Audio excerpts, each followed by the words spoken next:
And we are live. Welcome to the show, everyone. We are here, and I'm in a good mood tonight, not only because Guyland's got us all hooked up, but also because I'm here with one of my good friends that was so courteous and gracious to grace us with his presence this evening, even though I canceled on him last week. We were supposed to go on the show. True story, folks. We had a show planned for last week, and I got sick. Something was going around. I'm okay now. Thank goodness. But I'm here with my good friend, Nathan. Nathan, how are you, sir? I'm good, man. I'm good. I'm actually really excited to be here because I've been watching you work on this for a while. And yeah, thank you. All right, and so we're live streaming right now at the VodPod media page. You can check us out on Facebook Live, YouTube. If you're watching, give us a like, give us a comment, give us a share. I'm going to let Nathan introduce himself. As you can see his title, we've hooked him up with the really gracious title of the Destroyer of Ignorance. Because if you just heard him speak, you've heard him a little soft-spoken, but if you know him better, like most of us know him, he's a little bit outspoken as well, which is a good thing. So I'm going to allow him to give us a quick intro of himself and to tell all of our viewers a little bit about yourself. Again, thank you, sir. You know, I recognize, you know, how humble you are, but I also want to give you your flowers and give you all the respect and kudos, man, because you a good guy, man. You a good leader. And we need more people like you. And, you know, we use this opportunity for a lot of different things, but it's also for us to get sharper. So we only have, you know, people on the show that we love and we respect and people we want to put the shine and spotlight on. And I know you don't say yes to every opportunity. You get a lot of opportunities. You know, people are quoting you in your tweets and, you know, quoting you for news articles and things of that nature. And we'll get into a little bit of why that is here in just a bit. But go ahead, introduce yourself for all of our audience and viewers, please. Sure. That was super gracious. I appreciate it. Yeah, I mean, you can see on my shirt, I was born in El Paso, Texas. Yeah, you know, I think I'm the story of a lot of people of my age. I'm about to be 35 this summer. I think I have a pretty common experience of Texas millennials.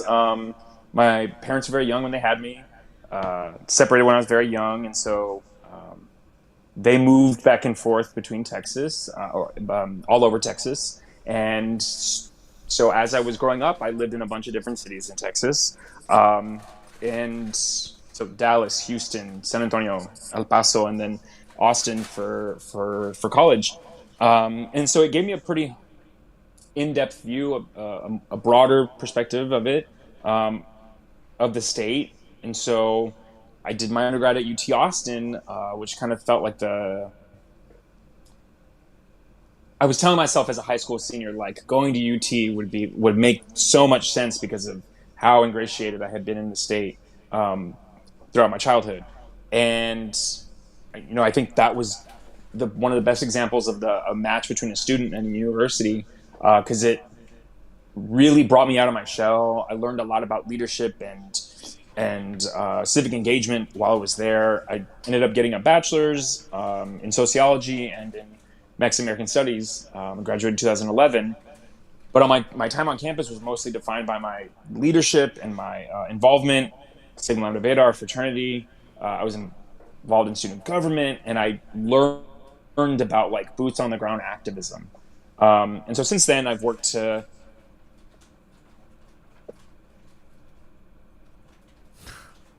focus my that's kind of the easy digestible thing that most people are familiar with, but social justice education and advocacy is what I've really committed myself to. And so you know, I do consulting now, but I've worked in higher ed, working with fraternity and sorority life, nonprofit, civil rights groups, things like that. So I don't know, like to introduce myself is to give a long story to where I'm at now. I don't know. That's where I'm at. That's all right. Well, we just want to give people a peek, and, you know, I like to say the proof is in the pudding. So if you don't know Nathan yet, you're about to get to know him, and we're going to get right to it on a topic I know he's near and dear to. And I've got to ask you, I saw your last Facebook post. What is your current, you know, your views on the current state of the state in the GOP? Here you got this guy, Donald Trump, that just won't go away. You've got the right that just lives in complete hypocrisy. And again, we call it like it is. You know, one of the things I admire about you is that you've got time.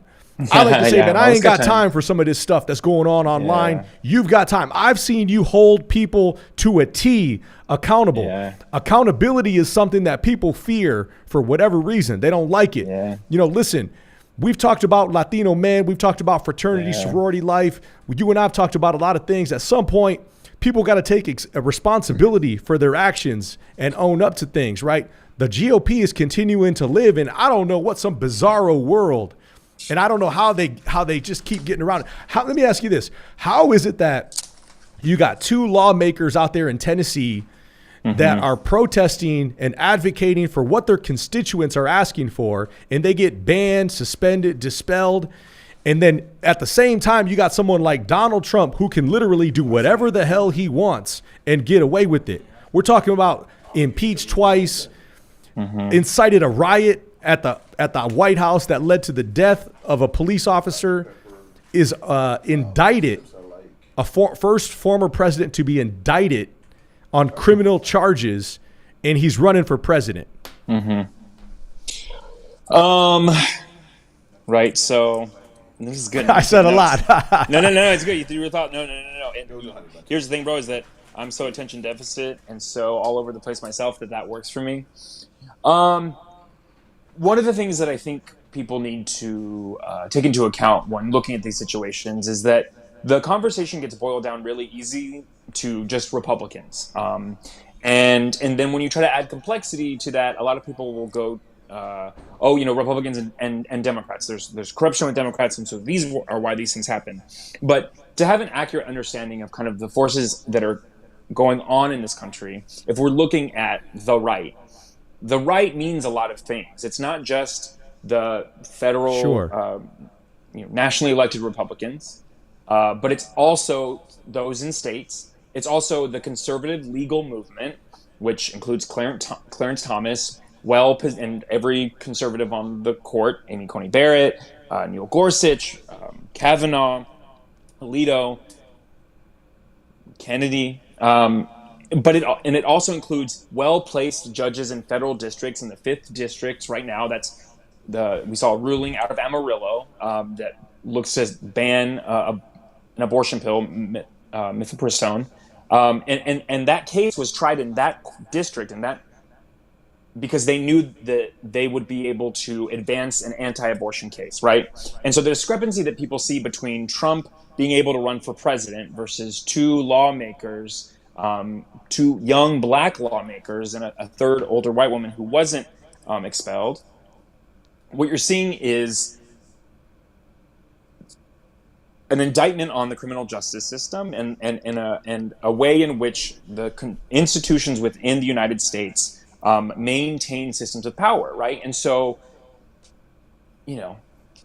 men that Justin Pearson and Justin Jones, the two legislators from Tennessee, probably grew up with, will likely go to jail or prison for far longer things than what we could ever expect to see happen to a Trump or any of his acolytes, right? And so the reaction to it, you brought up accountability, and you highlighted, my means of holding people accountable in the past. But over the past couple of years, I've realized that I haven't been holding people accountable. I was arguing with people on social media, right? Real accountability is like you doing the work afterwards, and you doing the work to correct the ails that you see in society. People talk about now that like they have negative criticism of Joe Biden because they want to hold Democrats accountable, but all they're doing is posting on social media, right? We're not actually contributing anything. Impact elections, to impact the institutions. Most people aren't doing that work. Go ahead. Can you hear me? Yeah. So keep going. I got you. Go ahead. Okay. Well, listen. I don't to just cut in here right here. Again, we're doing a dance here, and I'm going to lead, and you're going to lead at the same time. But some people, that's all they got, right? Is to argue with people, right? Because we've got still, and again, this better than a lot of people is that, people are having their existence denied. People are being denigrated and they feel like nothing. So when they wake up in the morning and they see someone who just struck a nerve on them because when they opened up that social media page, they touched the spot they shouldn't have. So people just come out swinging. Our people, when you don't have much, man, you come out swinging with what you got, and that's your words, that's your feelings, that's your emotions. Sure. So arguing with people may be the starting point. But I agree with you on the accountability. There comes some action.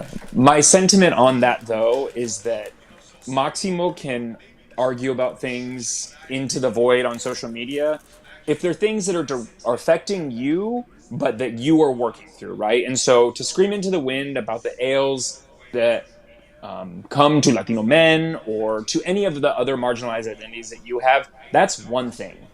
But we have bastardized activism to a place where people do not think that they're being performative, where people are simply voicing an opinion and then that's it, right? And you're talking about people who that's all that they've got. I'm talking about a lot of college educated Gen Xers, millennials, Gen Zers who have all the means to get actually involved in their community. But are you familiar with the Dunning-Kruger effect? I heard it. I think I'm somewhat familiar, but not fully. Break it down if you want. It's a social phenomenon, essentially, where because a person knows enough about a subject, they believe they know much more than they actually do, but they don't know enough to know that they don't know enough. Does that make sense? It's like the window, right? Like what you know, what you don't know, what you know you don't know, and what you don't know, right? Yeah. And a lot of people operate in that space. And it has taken me a long time to realize that. And you use social media as an example of a way that people communicate and get their voices out. But when we look at labor movements, civil rights movements, any type of cultural movement in the United States over the past couple of decades, media was a means of it. It wasn't the only way. You still had to do boots on the ground. And so sharing, a Facebook post of, Republicans in drag isn't a vote, right? And so people will be like, oh, you're making sure people know about the issues, but I'm still just talking to the same people on Facebook that I talk to all the time, that see all my posts, that read all my stuff. If I think I checked earlier, and that post you're talking about had 35,000 shares, but what is that gonna do? But if I were to go to Texas and put boots on the ground and get people to register to vote, then I'm making an impact. So we operate a lot in the media space here at VodPod. Right? We're connected in that scene, right? We're in front of enough people, cameras, microphones, and we have a platform here. So we don't know who's going to see this. We don't know what ideas are going to be sparked. Someone could comment right now that sparks an idea, right? And so that's the business that we operate in right now. But you're right; it does take more. We got to step outside of those bounds every now and then. But me and you are having human interactions, right? You can see our facial expressions. You can hear the intonation in my voice. We're reacting differently. You're cutting me off. I'm cutting you off, right? I think we've lost sight of how much social media washes that out. And it has decreased the quality of conversation, but amped the quantity up beyond what we're supposed to. If you were to think of animals in nature, and if all of a sudden chimpanzees were able to communicate on a global scale, what might that do to the ecosystem? What might that do to civilization? What would it do to animal kingdoms? We don't realize that social media is a version of that because there's no limits on it right now. Yeah, and that, I like to think that we are redefining the art of purposeful conversation here because, we've talked about tonight's show. We've got some topics. We got some things we might want to delve into. But if you say something, we're just going to do, like I say, we're going to do a dance here, a live freestyle dance. I like to think that because we just want to have a good conversation. I think that's what's missing, or it has been missing in the social media spaces. And for anybody that wants to chime in, we're not going to bring them on video right now, but we can answer live questions. If anyone has comments, we can share, we can talk, we can get down to it. A lot of things that come to mind when you were just talking. One of the things randomly that comes to mind, we talked about El Paso, Florida. You lived a bit, which are Texas and Florida, two of the more stranger states in the union. You now live in D.C. How do you personally identify, Nathan? Yeah, when I was growing up, like the nickname that my uncles and everyone gave me was Güero, like Güerito, right? And so my dad's Mexican. My dad was Mexican. My mom's white. The family that I'm physically closest to from Texas, they're all Mexican. That's all my dad's side. My mom's family's from Tennessee, Virginia, Indiana, and so I was never as close to them. And so I always understood that I was white-skinned, and that I knew I was white. At a very early age, I knew that I was white because I existed as sort of an other. And so it wasn't until college that I ever considered identifying as Latino. I would just say, oh, I'm half Mexican, I'm half white. And it took a lot of negotiating and understanding, and it's a good testament to the now proven science that we have that most men especially aren't done developmentally or fully developed mentally and emotionally until they're 24, because I was still understanding myself.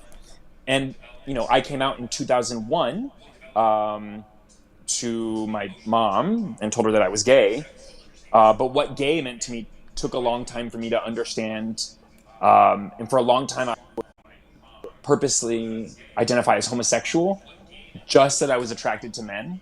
A lot of internalized homophobia, and that I would say, oh, I'm just attracted to men, I'm not part of the culture. And it wasn't until I got to my fifth year of undergrad, because I did 5 years, that I really started being comfortable with identifying as gay, like that term, even though I had by then been out for 10 years. And so now I'm Latino. My identity has become more activist focused. And so I say queer community to reclaim being Latino. Like I'm a white man and I'm Latino. And I think if more people were able to have the duality of that understanding, Texas and Florida might not be so conservative and Republican heavy. It is, but it's not. Once you sit down. Yeah. And, we always ask our guests, about identity because, listen, this is one of those things that, for lack of better terms, there really isn't a right or wrong answer. And identities and how we understand that, you mentioned it or alluded to it, that we're coming into understandings of who we are, right? Terminology that we used, 10 years ago may be outdated or maybe looking for, different terminology now, or there's something that hits better and closer to home with us, as we, are finding ourselves in our existence right now. You mentioned, being gay, right? I mean, the word gay, like you said, was a loaded term, I think perhaps 20 years ago, right? I mean, we've talked about this as well right now. Go ahead, chime in. Yeah, no, it still is. And I think that I want you to go more with that, but I think that there's a lot more. I think that similar to Dunning-Kruger, the degree to which people think that they know things more than they actually do, I tend to feel like if you sit in in an identity position of power, right, you tend to overestimate the level of equality, fairness, or dignity that people that you have privilege over are experiencing. And so gay is still a loaded term to a shit ton of incels on Facebook and Reddit, you know what I mean? And so you're not discounting that, but I think a lot of people still feel like there's a lot of steam that's come off of some of that.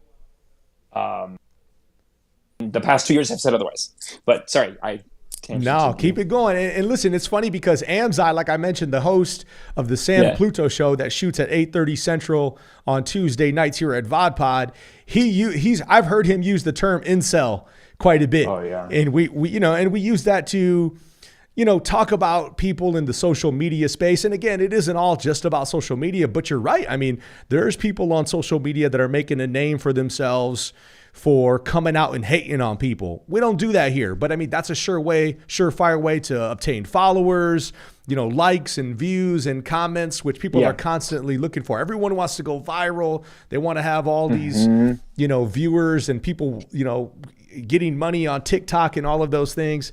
And so we talked about this. Amzai, who is a black man, has said he'll go viral if he came out and did his show with the how to make America great again hat. And he said if he did his, right wing thing and just went through that, boom, it would take off. Right. Because there's a space for that, right? There's people that want to come out. And it's funny you say that, because I just saw a post that I shared a while ago, and I think it just hit. It was because it was maybe 2 years I shared it or something. And it was a black man. I think he tells himself that he's straight. And he has a shirt on that said, "Make America Straight Again." Wow. And the caption was like, "Oh, if this offends you, something, something, something," and then hashtag like, I interrupt safe spaces, or I break up safe spaces. And like the really fucking thing is that he took it in the DCA airport. And like, if there is any more of a space to like be a fucking idiot, be you liberal or conservative, it's probably in the airport. And like, you also are doing this gimmick on Facebook, which is like a conservative ecosystem. And so and part of the image itself didn't, frustrate me. It's like, it's pathetic. When I think of incels, I just don't think of guys that are angrily, typing away on Reddit. I think of this, there's degrees of it, beyond the celibacy. The queer community gets a lot of the brunt of, men are less masculine, and all that. But like, I don't know. I just got back from the gym, and like, and my gym is very gay, and like, most of the guys that are there can outlift great men I know, right? Like, most of our fraternity brothers are not the peak of masculinity and athleticism, but they probably have also done drag, right? And so there is this absolute when it comes to where people, how people express their gender identity, and because of that, like, I think it boxes men, especially online, into this corner of needing to produce something that gets people's attention, because just being a dude isn't doing it enough, right? Yeah, not anymore. Like, it's like, I'm a man. Okay, like, what are you doing? And so, that what you're talking about, that he could put on a Make America Great Again hat and go viral. The two ends of it is that conservatives love to have a prop to use, and to be like, look, Candace Owens, we're not racist. A black guy in a MAGA hat, we're not racist. And for me, it's one of the best examples. And you made the point, maybe without media is right. And so some people we know that Fox News and the Fox Corporation is really built off of lies and personalities, but now we, over the past, 10 years, I think, since social media apps started showing up on mobile phones and smartphones, have started to see people being able to realize how they can make themselves famous and make themselves go viral. And so they can create these personas. And we see fake personas of like parents who pretend like they've never had a bad day in their life, or like a couple who is like, oh, we've never fought, or, all these things, all these facades. And so masculinity is one of those things that a lot of men perform on social media. And I have some more thoughts on that. So we got a lot of notes. We got a lot of notes coming in. Yeah. And so couple things. You mentioned the fraternity. We got to give a big shout out to all the brothers of Sigma Lambda Beta. I am wearing my 2023 South Region Retreat t-shirt where I had the privilege to speak at UTSA just a few months ago. So a big shout out to Cruz and the brothers down there for their organization and leadership. I want to get to your desire to get involved on a national level again in just a bit. We talk about leadership, but I've also got to I got to give you a quick Trump story. So me and my homie Gylan, the producer here, we went to go watch, and this is going to be a quick one. I just want to get you, it touches on your point about dudes not feeling like they're good enough anymore, so they need a little bit of something extra, right? Just like you just said.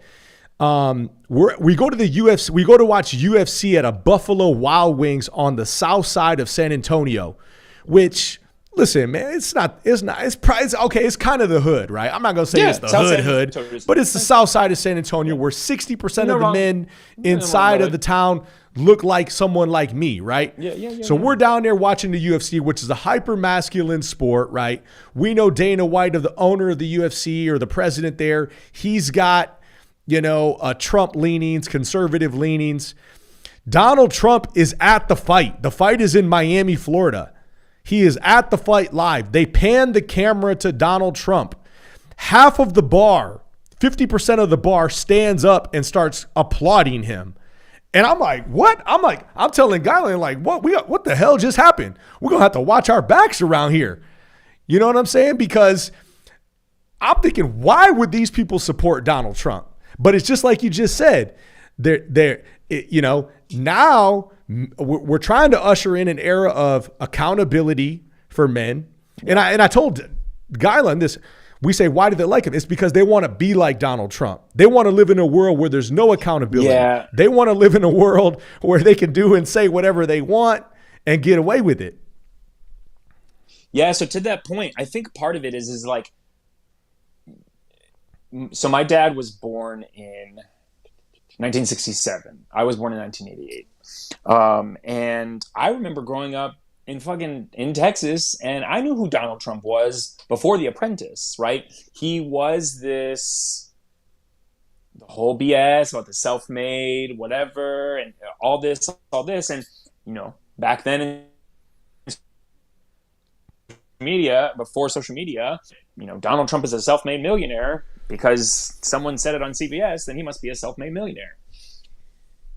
But he became this symbol for a generation of men that just represents like, oh, he's rich. That means he's successful. That means he's a good man, right? Like he is a man that does manhood well. He's rich. Look at all of his wives. Everyone knows he was doing coke all the time. My dad, super machismo, almost named me Giovanni because he loved the mafia so much. Wow. I love Goodfellas, the movie. I had a very gay but male reaction to finding out that Ray Liotta died because I watched Goodfellas so much. I love Joe Pesci for the same reason. I quoted Sopranos in my father's obituary. This mafia, this violent, this extremely masculine, hyper-masculine version of men that come from immigrant communities is something that a lot of Latino men and a lot of black men similarly, and I think lesser so with Asian men, but there's a lot of men of color that identify with that narrative. And for Latinos specifically, there's an argument to be made that there's a socio-political coding to Latinos to default to a strong man figure, right? That is why so many democracies in America end up becoming autocracies. That are right now in Colombia and Venezuela, a lot of places that are experiencing a lot of atrocity right now are disguised as democracies, but are being ruled by dictators. And so Trump fits that image. He's just a strong man. He doesn't show empathy. He never admits that he's wrong. And he's successful. And he's running for president again, a third time. He is, indicted but like no one's seeing any accountability. And so when you boil down what it means to be a man to the most mass understood corporate media produced versions of that, you get Donald Trump. And so like, it's not that surprising that so many men support him, because he's just an avatar for what they've been fed since their fathers were kids. An avatar. Oh, listen. So you mentioned, okay, look, we're moving quick here. We're halfway through the show. I told you, I warned you that this was going to go by fast. They're going to have to cut our mics off, Guyland. Okay, so you mentioned Latino men. It was interesting. Yeah. In San Antonio, Texas, Julian Castro announced his intention to run for president a few years ago, right? When Joe Biden eventually got the nomination. Prior to that, Julian Castro, there was a big event here. We hats off to Julian Castro for throwing his name in the ring. And the buzz around that was he could be the first Latino to be a major political party candidate for president, right? Mm-hmm. And that was like the buzz. It was exciting right now. He didn't make it that far. He still got some time. He may be able to run again. I would encourage him. I think he would have a lot of supporters. Now, someone that got even closer to that position, who almost got the Republican nomination one of them years, was your friend, I say that gently, Ted Cruz. Now, let me tell you something. I was out in North Carolina. I went to the University of North Carolina, and I met with Dr. Luis Perez, who is a professor and an outstanding professor out there in their Latin American Studies department. If anybody's in the area, I recommend you go get connected. You probably already know him. He's like a local legend. He found out, and I met him, that I came out there from Texas, and the first thing he asked me is, "Hey, what do you think about this guy Ted Cruz?" Now, I amped that up. I prefaced that because you were in a plane. Was it last year? I think it was right around the Uvalde incident, which was right outside of San Antonio here. It was after. It was right after. It was a couple months after. In Houston. September of 2022. Yeah. December of 2022. You're catching a plane. No. You happen to be in DC, or you happen to be in Houston, and there's Ted Cruz. I posted, if you're watching this right now, go to the VodPod media page. I have posted the clip of Nathan pulling out his cell phone and taking Ted Cruz to task just about the hypocrisy. Again, I don't know how these guys, do they function and operate in such a silo of yes men around them that they can think that they can just get away with whatever they want to do? Because you called him out. You called him out several times in that 1 minute clip. You know, I thought it was great. And listen, I'm outspoken. I don't know if I would have said all that. I would have been afraid they would have arrested my ass right after I got off the plane. Yeah. Sure. Yeah. So it's a lot to it, right? So there's a whole backstory to why I think it was a serendipitous event. I was supposed to make a flight the night before, but that got canceled. And so I caught the first one the next morning. And I ended up by chance getting put in, I think it was 7A, and he was in 6C or something like that. So I came in, I was DC to Houston, and that is a flight he typically takes. Congress people typically take flights either Thursday or Friday mornings if they're going back to their district. And so I just happened to be on the one that he was on. And I noticed him. And so, you know, Uvalde affected me a very different way. This shirt, El Paso Strong, is from after the massacre in El Paso. And, you know, I shopped at that Walmart when I was a kid. You know, I was a freshman in undergrad when Virginia Tech happened. We had a student run through campus shooting off a gun, and then he went to the library and killed himself in 2010. And we were on lockdown. And, you know, Sandy Hook affected me really hard. El Paso Pulse, really, the shooting in Orlando, I was working DC Pride that day, the same day, and Metro Police had credible threats that there could be a copycat shooter in DC. And so every major shooting affects some people directly, right? My fiance Josue knew three or four of the people that died at the Pulse shooting. And a lot of people say that they hate Ted Cruz, but I've hated Ted Cruz for a really long time. I've known about who Ted Cruz was since I was an undergrad. He became Solicitor General in Texas, I think like 2003. And I got really involved on campus in 2006. And so I knew who he was.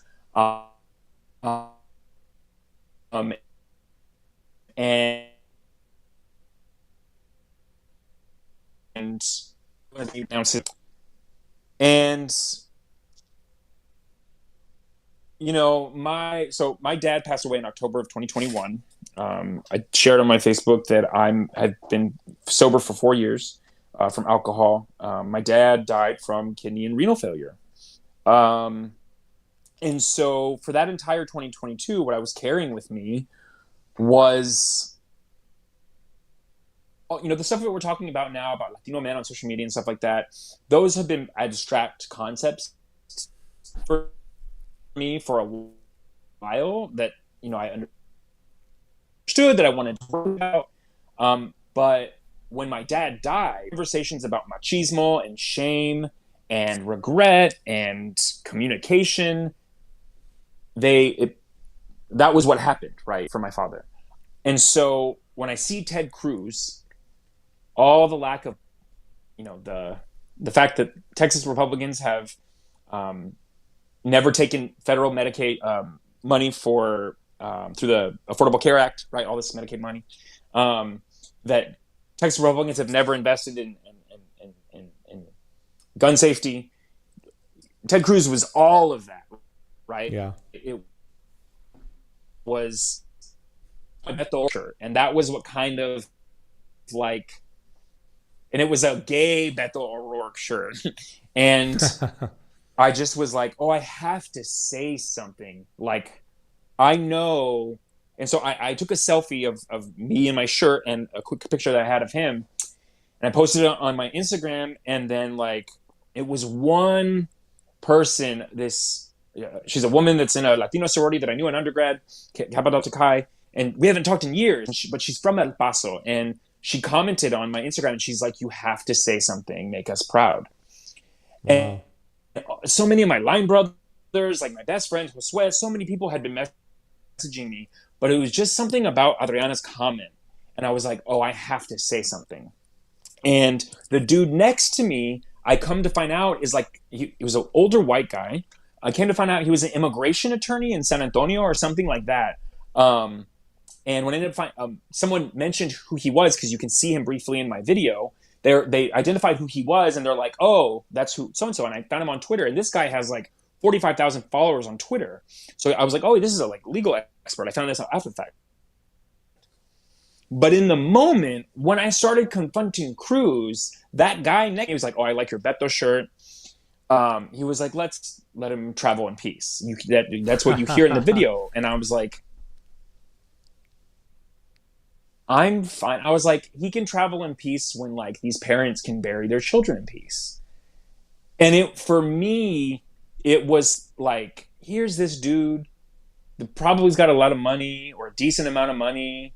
He's got 45,000 followers on Twitter, and he couldn't work up the fucking stones to say something to like, I mean, right? You've heard the quote about Lindsey Graham saying that you could shoot Ted Cruz on the floor of the Senate and you couldn't get a conviction, even if the body was the Senate, right? Like John Boehner called him Satan, like death incarnate, Satan incarnate, right?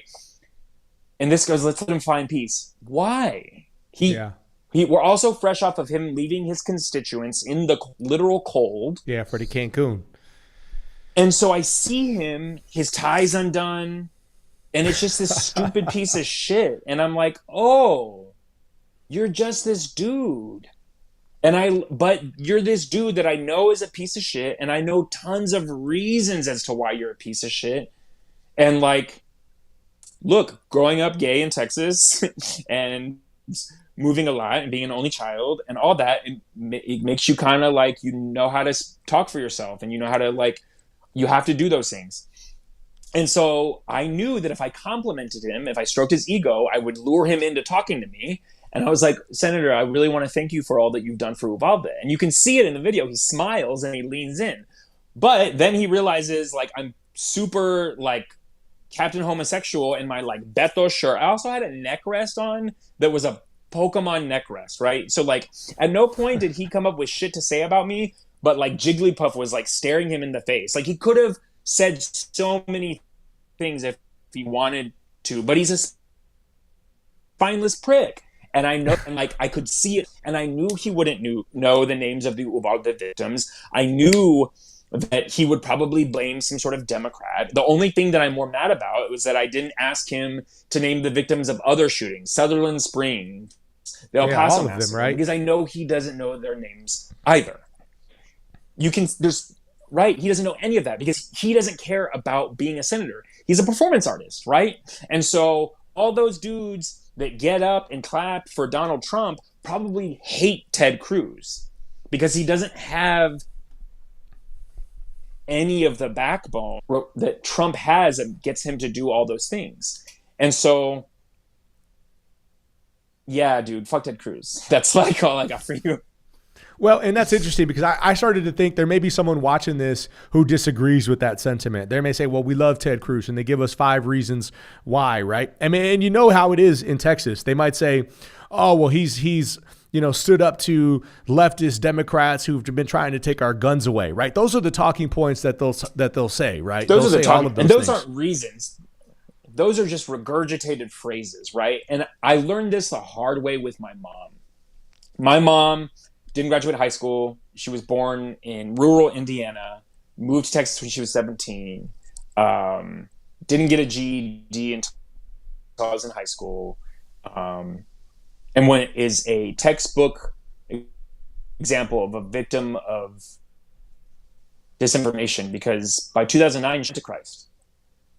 And when she thought we were having arguments or discussions about politics, but when I would start asking her questions and poking and pulling a little bit of thread, it just unraveled. Oh, absolutely. And so there might be people following you. I encourage them to engage in a discussion and defend whatever reasons that they think that they have of defending him.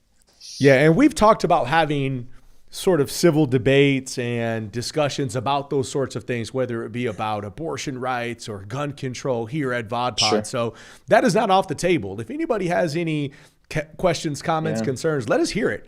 Let it all hang out. We have that opportunity to do that. Now, one of the things that we've talked about, again, I only mention the Ted Cruz thing is because, one, I wanted to highlight that clip that you have, but also because and again, when I went to North Carolina, the professor who happened to be Cuban, he immediately thought of Ted Cruz. And we talk about identity and what it means. I like to think that, being Latino, being black, right, being Chicana, whatever that terminology may be, is a way of life much more than it is blood quantum or last name or what language you speak or what country or zip code you might have been born in. It is how you decide to live your life. So I thought it was like, well, damn, this guy, he could have asked me anything, and he asked me about Ted Cruz he just asked me what I thought about him, But Ted Cruz very well could have been the first Latino, and I use that,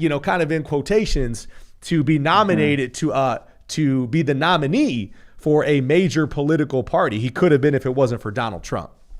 Now, I don't want to spend much more time on that because there's another question I've been wanting to ask you when we talk about, Latino men, men of color, brothers that brothers in spaces that we occupy. You've talked about, having how you personally identify. We come from a space where we're around Latino men. You've mentioned in the recent past that you feel Latino men are becoming more tolerant of being around or in spaces with queer people, but don't meet the larger moments on the assault of the LGBTQ rights and women as well. I would agree with you. I need you to break that down for me a little bit further. Sure. Yeah, man. And and let me rephrase that, is that I think that straight Latino men are becoming more accepting of gay people. Over let me not take it back to social media, but over 50% of Latinos get their news from Facebook, right? And so I think what has naturally happened in reference to straight Latino men and straight Latino people generally, and their understanding of gay, maybe more broadly LGBTQ and queer people, is that it's a natural process of when you realize you're around people and they're this thing and they're none of the things that you thought they were or what you were told. And so all of a sudden you are like, oh, I like this person. Oh, I realize I don't hate gay people, right? And I think my feelings of this are more specifically geared towards men like ourselves who have degrees, who have the critical thinking skills, who have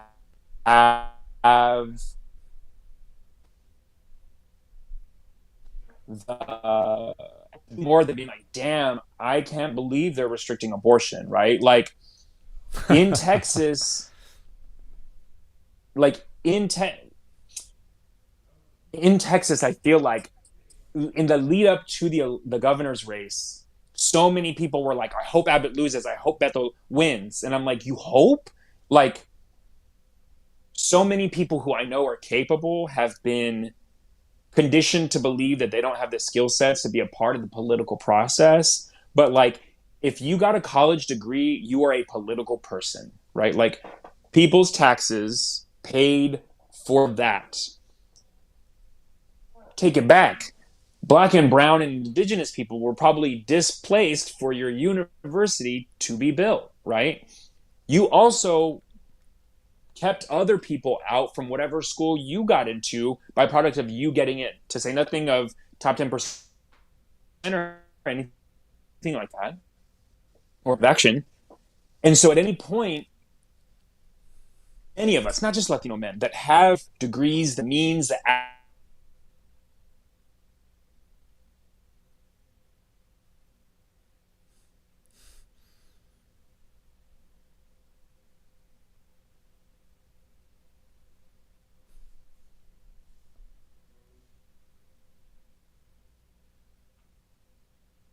All right. Can you hear me, Nathan? Are you there? And we're live, folks. So I don't know if you can hear him, but I've lost Nathan on my feed, and we have about 10 minutes left in the show. Maybe the connection was lost. There was a couple more questions I have for Nathan, so we're going to give him a quick moment to get back on the air. But we thank you so much for watching tonight, folks. The night is not over. The night is young, as I've mentioned before. Please subscribe here at VodPod Media. Tonight's show, Amzai Austin, the San Pluto show, will be on at 8:30 Central. A few moments. I hope everybody's doing well tonight. We're having a good conversation, and I'm sad that it may be over here. I can't. And I think we're done. So that's it, folks. That's the show this evening. We'll get with Nathan another time. This isn't the first time, but we're live, and we shoot it live. And so thanks so much for joining us. We'll see you next week here at VodPod Media Tuesday night, the Maximo Show. Guylon, much love to you, brother. Take it home.